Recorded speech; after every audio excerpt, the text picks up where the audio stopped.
বাগানের মাথার উপর চাঁদ উঠেছে ওই মাগো আমার শোলক বলা কাজলা দিদি কই।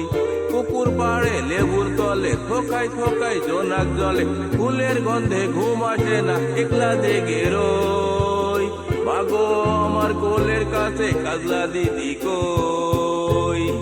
সেদিন হতে কেন মার দিদি রে না ডাকো, দিদির কথায় আতল দিয়ে মুক্তি কেন ডাকো।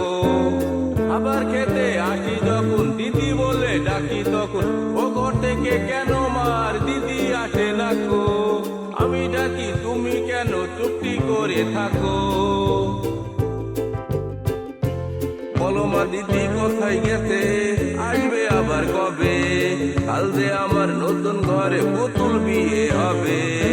দিদির মতো ফাঁকি দিয়ে আমিও যদি লুকাই গিয়ে তুমি তখন একলা ঘরে কেমন করে রবে।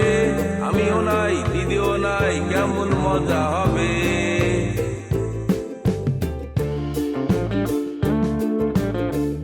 ওই চাপাতে ভরে গেছে চুলি গাছের তল, পাড়াস মা পুকুর থেকে আনবি যখন জল। ডালিম গাছের ফাঁকে ফাঁকে বুলবুলিটি লুকিয়ে থাকে, উড়িয়ে তুমি দিও না মা ছিঁড়তে গিয়ে ফল। দিদি এসে শুনবে যখন বলবো কি মা বল। বাঁশ বাগানের মাথার উপর চাঁদ উঠেছে ওই এমন সময় মাগো আমার কাজলা দিদি কই। লেবুর ধারে পুকুর পাড়ে ঝিঝি ডাকে তোপে ঝাড়ে ফুলের গন্ধে ঘুম আসে না তাই তো জেগে রই। রাত্রি হলো